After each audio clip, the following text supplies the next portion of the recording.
Welcome to today's episode. This is the race towards social robotics. I'm your host, Keith Carrington, and we have a very special guest today. Fabrice Noreils will be guiding us through the world of humanoid robotics and the implementation details that will really determine how this is going to play out in the near term for all of us, both as consumers of these industrial capabilities and eventually down the road as residential consumers with robots folding laundry, etc. Fabrice has many accomplishments.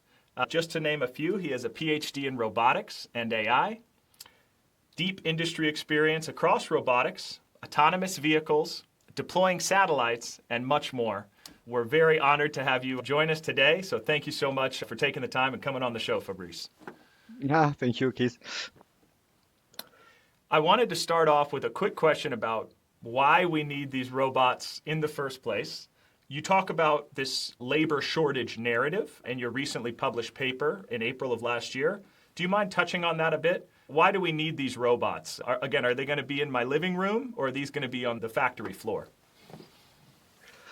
Yeah, I think it's a good question, and mainly it's a political question because it's mainly Chinese government, for instance, who are pushing towards these humanoids because they are pretending a shortage of labor, or also a lot of elders are coming in the next decade, and they do not want probably to rely too much on immigration, and so they prefer, like in Japan actually, and so they prefer probably to develop their own fleet of robots to take care of factories and old people in the future.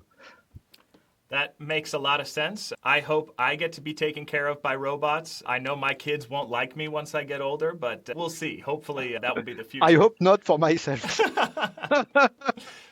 All right. Now that we have a quick frame of how this technology might help solve some key challenges for civilization to continue to expand, probably specifically on the industrial side here in the near term, let's talk about the competitive landscape a little bit.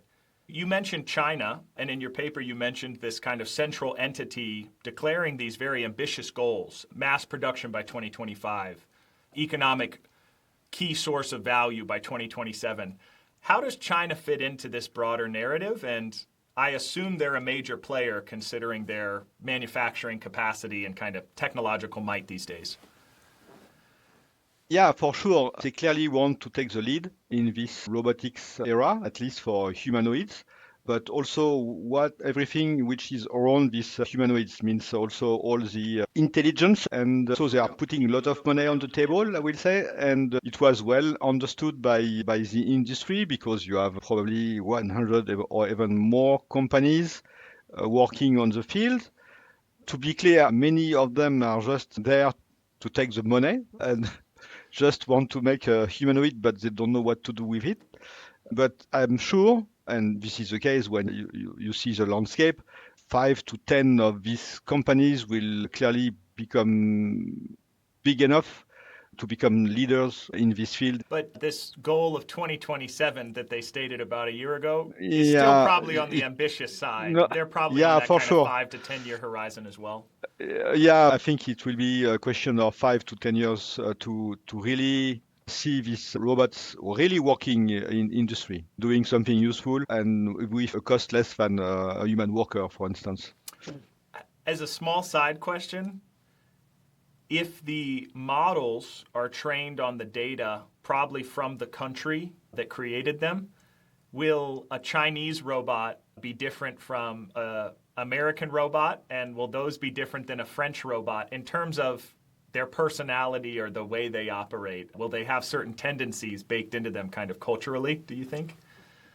I don't think so, because if I want to be a bit nasty, I will say that today China represents 35% of the industry production so far, and Europe or USA only 15%. So everything is made by China, actually. But all factories are identical. I used to see factories in Europe, factories in China, factories also in Brazil, not in America, but they are all the same. So one robot working in China will work just fine in other country. This is good to know. I did want to take an angle of kind of the cost of all of this. In your paper, you mentioned quite a few times these pilots and how expensive they can become.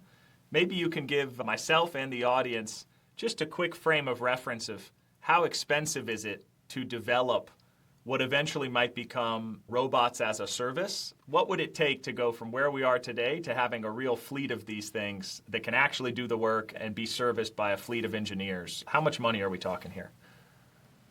Yeah, to make these robots, it's very, very expensive, and you are really adding cost here because at least at the beginning you need to make prototypes. If you want to make prototypes, you need an R&D team, and salary for these people today is really expensive. If you take even a junior AI engineer with 2 to 3 years of experience, so it will cost you probably around 200K US dollars just to hire it.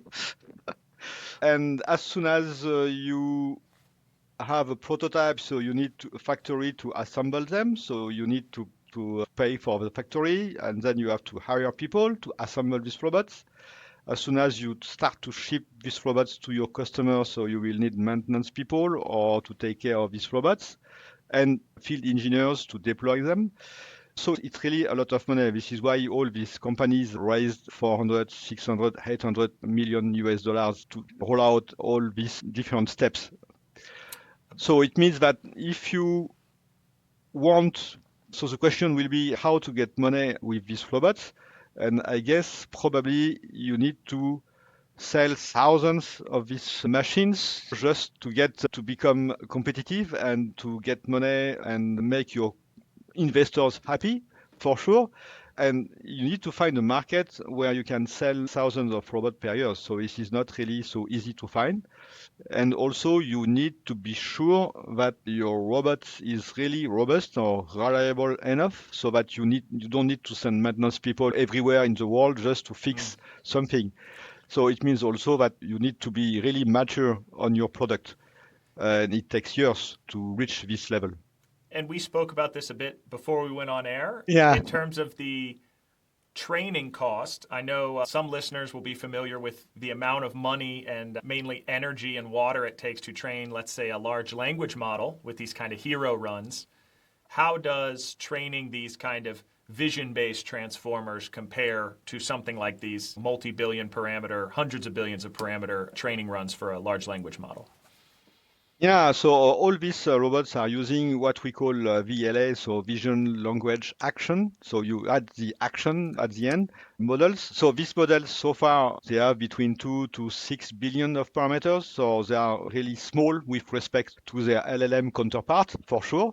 But you need a lot of data to train them. And for instance, if you think about Groot and 1.5, so this is the last model of NVIDIA. So they did train this model on 1,000, I think, H100 NVIDIA boards.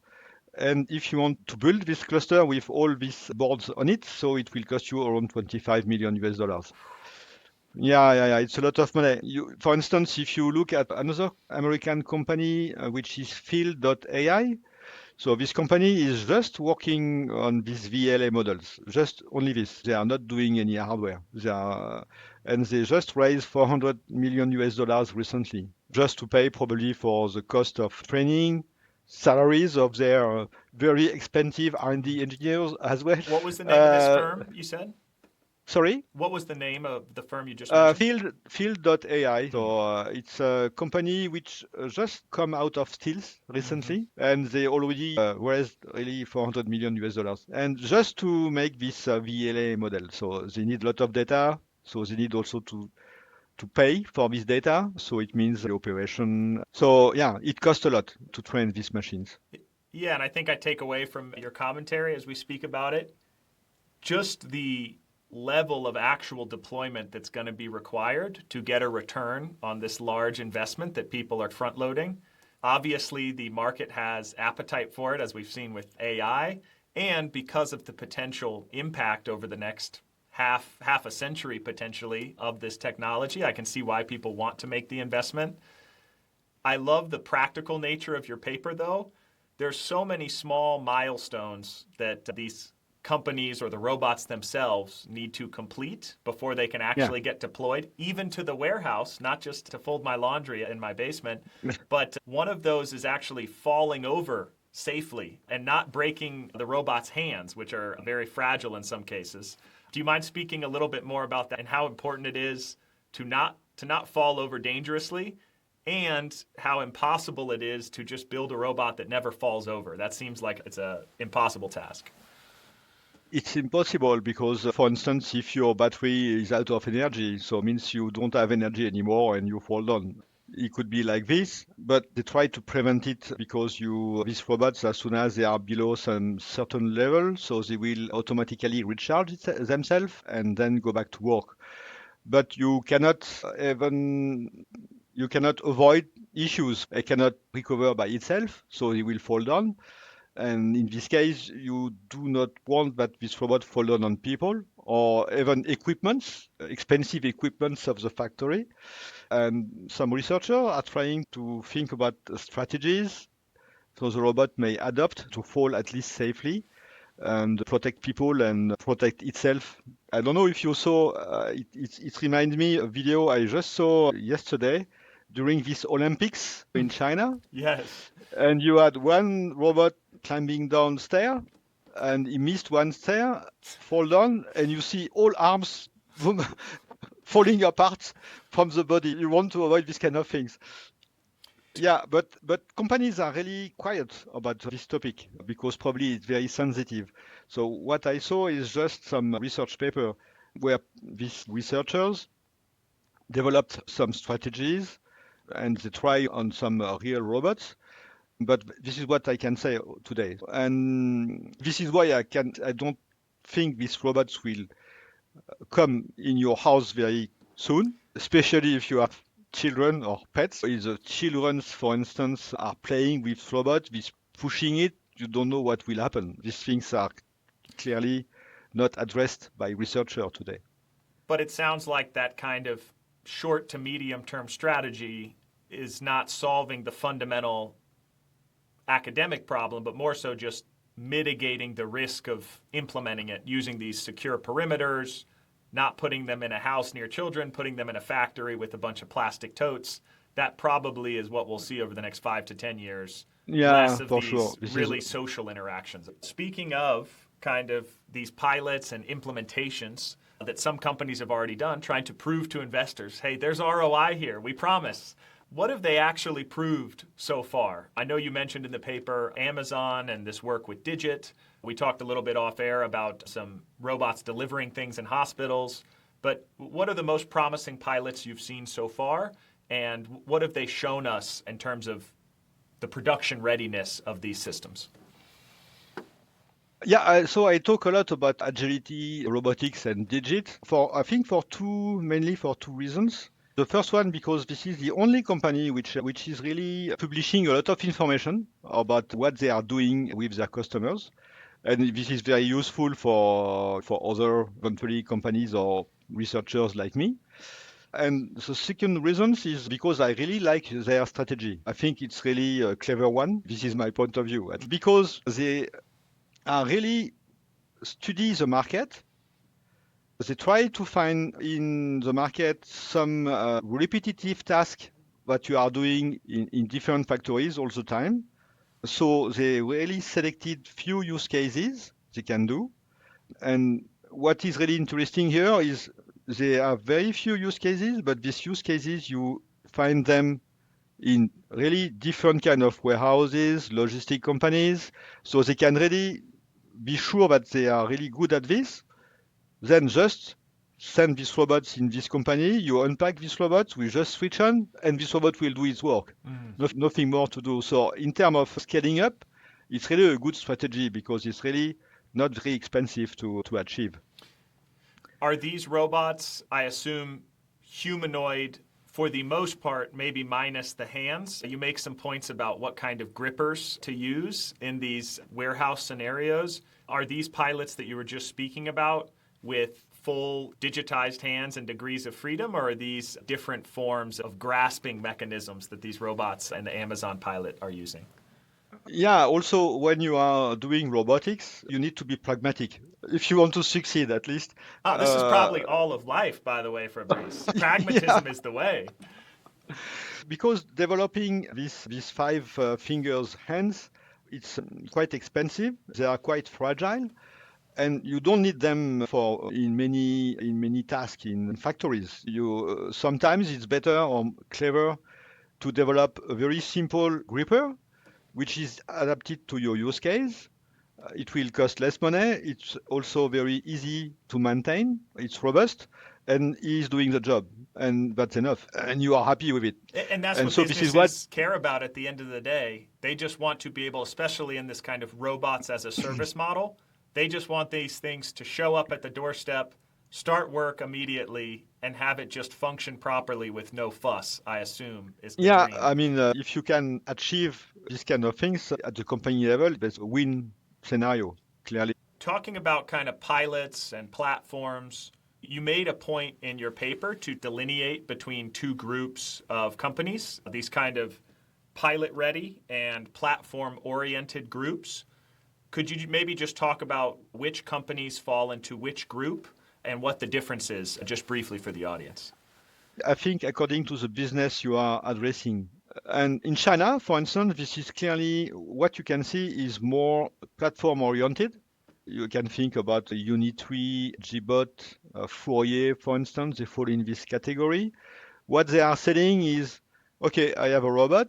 I have what we call a SDK. So it means that you have some kind of software you can use to develop your own application and you sell this. And you say to your customer, okay, go ahead with this and do what you want. I don't care, but I can help you if it's necessary and you can pay for it.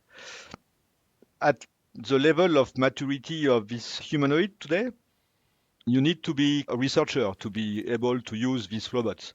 So this is why today I can see only universities are really buying this kind of machines and they are doing their research with it.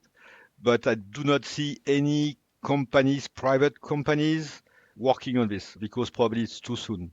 But it may, I think, in the future, if you have enough robots working in the world, probably you will have this kind of companies appearing. These companies will buy this kind of platforms and probably develop software and rent it for private companies for a given period of time.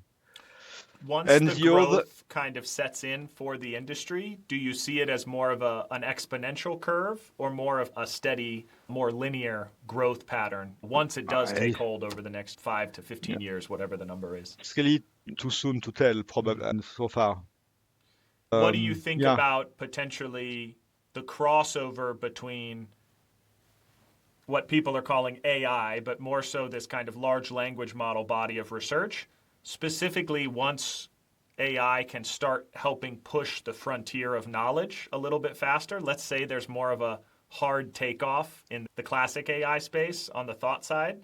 Do you think that could potentially accelerate some of these timelines on the robotic side if you were partnering with a brilliant AI researcher or had a whole team of junior engineers, digital ones at your disposal every day? Or is that also a little bit more science fiction than reality, in your opinion? yeah, for sure. The most difficult part today on these humanoids are clearly all this AI part. So it means how to train these machines to be able to achieve complex or task or even simple tasks, but very quickly. What is important because you want to sell these robots to the industry, so you really need reliability here. Your machine should be able to perform the task successfully 99.99% of the time, not just 30%. It's not possible. So until you reach this level, you do not see many of these machines working in factories. So this is why I think it will be maybe 4, 5, 6, even 10 years, because you really need a high level of reliability here, because you are working in factories.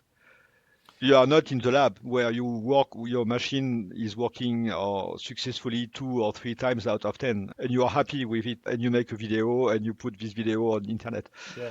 And I know, based on reading your paper and just thinking about the problem a bit, it's not like any gains on the kind of large language model side transfer one-to-one to the vision language action model side.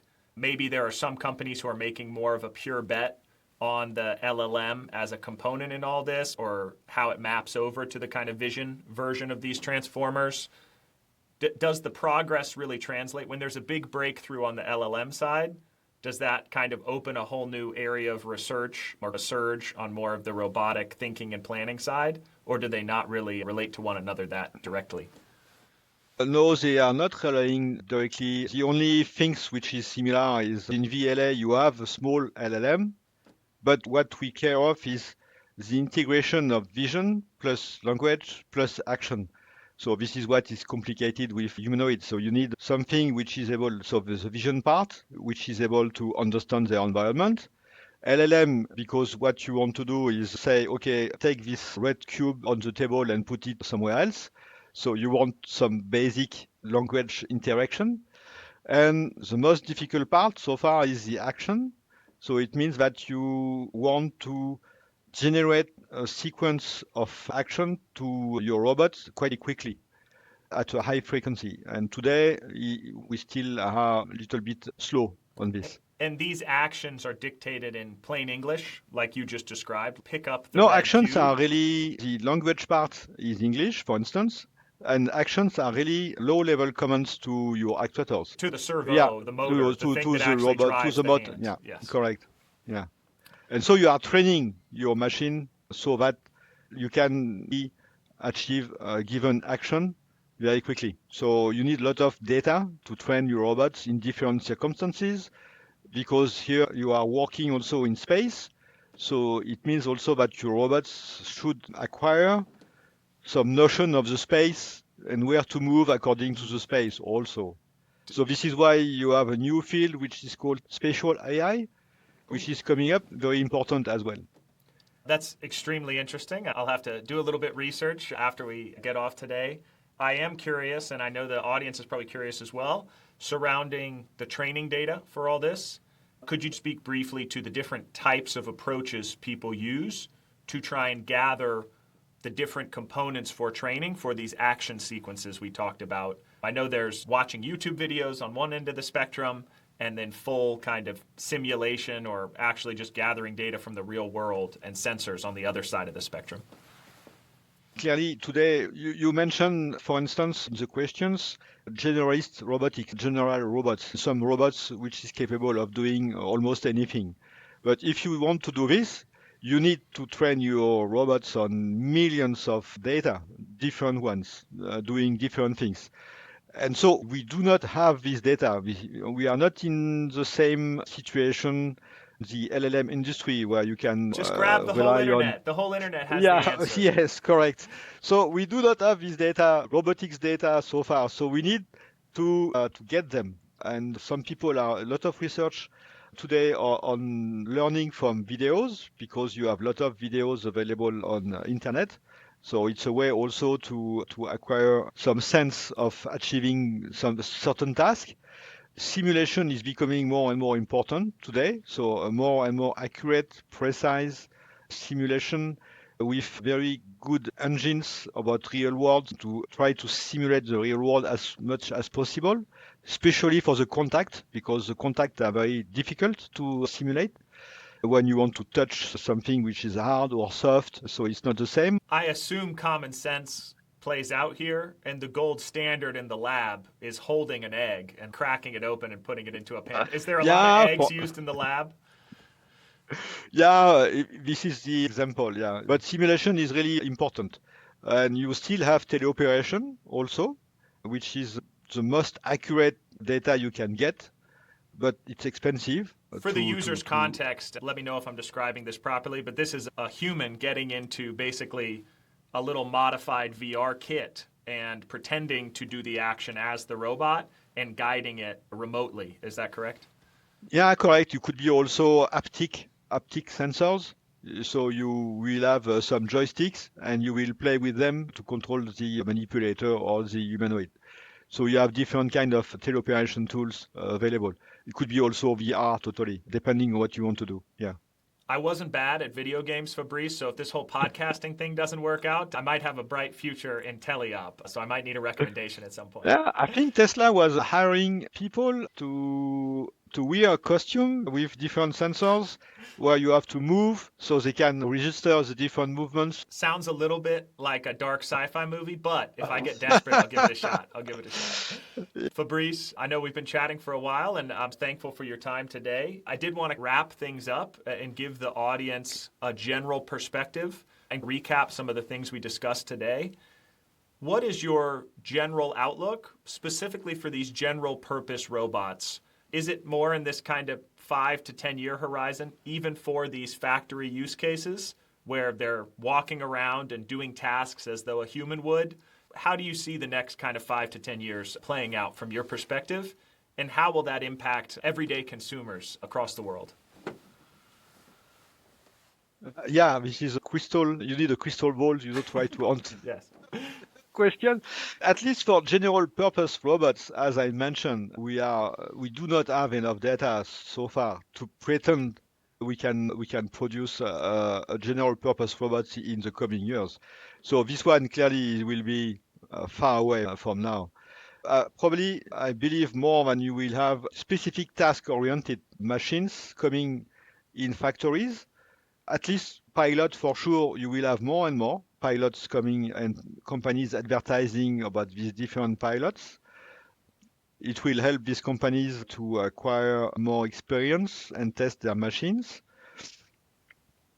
To see robots really working in factories and be efficient at what they are doing, that means so the factory owner will get money out of it, really. You need probably to wait, I will say maybe 4, 5, 6 years before you will see these robots really making money for this company, for these factories. And they will be specific task-oriented, not generalist. I think these generalist robots will come really very late. Should people be scared of I don't know if you've seen the movie Terminator, but should people be scared of this sci-fi dystopian reality where robots take over the world and put us all to work? I don't think it will happen, no, for sure. Good to know. Unless these robots learn from us. So they will do what we are doing. Yes. That's it. Hopefully we can all try and lead by good example and not let the darkness of our own hearts seep into these robots' psychology. Yeah, correct. And then probably the next wave, you will maybe see these robots going out of these security perimeters and probably work with other people. But this one will again take more years to come. And for those of us hoping it's going to fold our laundry, that is even further out than even them getting out of the secure perimeter in the warehouse. Yeah, I guess you need to wait 10, 15 years, I think, before these things will happen. Probably. I'm not optimistic about these robots in a household. This is deeply disappointing to me personally, as someone who hates doing laundry, but I believe you have a very practical and pragmatic view of the topic. Because it's when you see a company like 1X, for instance, showing these robots vacuuming or taking things and put them in the fridge, you see the house is very clean, tidy. I mean, when you see a real house with kids, people, you have clothes where there and sometime elsewhere, you have people running. Things are not really so tidy. It's really a messy environment for robots. And as soon as you have children, you don't know what will happen. Security is really one of the most important things with respect to people. So it's so many constraints on these machines, so that I don't even think they will happen in 10 years from now, because it's like a little bit about the same like automated vehicle. 10 years ago, people say, yeah, you will have totally, completely automated vehicle on the road in 2015, then 2018, then 2020. And now we are talking about 2030, and we are not really sure. It will not be automated. It will be partially automated. How do you feel about the culture for pretty much all technology companies to have to state these extremely ambitious goals? As a popular example, someone like Elon Musk, a very popular person these days, a controversial person, will come out and say, next year we're going to have half the cities in the U.S. with a self-driving car, et cetera, and then it just never seems to happen. What do you think drives that? Is it just this need to please investors and get the hype going? Or is it truly that people think it just doesn't come true? I think it's a mix between the two. I mean, he is doing this because the people working with him need a dream to follow. Agreed. And the other one, yeah, it's a hype for sure. You need to attract investors and make them believe that something will happen. And you partially deliver each time a little bit so that you are not lying completely. You are just missing some goals or some steps, but you are following the plan. It's a well-intentioned strategy. If we want to give them the benefit of the doubt, it's aim for the stars and land on the moon. I think so. Fabrice, thank you so much for guiding us through the world of robotics today, providing really meaningful and deep insight into some of these practical realities that I think people take for granted when they think about the topic at a very surface level. We've been honored to share the show with you today, and we hope to have you back at some point in the future once the podcast is big and beautiful and made it to the absolute top of the charts, and these robots have progressed a couple years down the road. We want to thank all the listeners out there who have come on to watch the show and listen to Fabrice talk about the world of robotics and how it might impact us going forward. Again, we're just getting started here, so if you have any comments, please drop them down below, and we'll drop a link to Fabrice's paper and his socials in the show notes. Thank you guys so much for listening. We'll see you guys on the next one.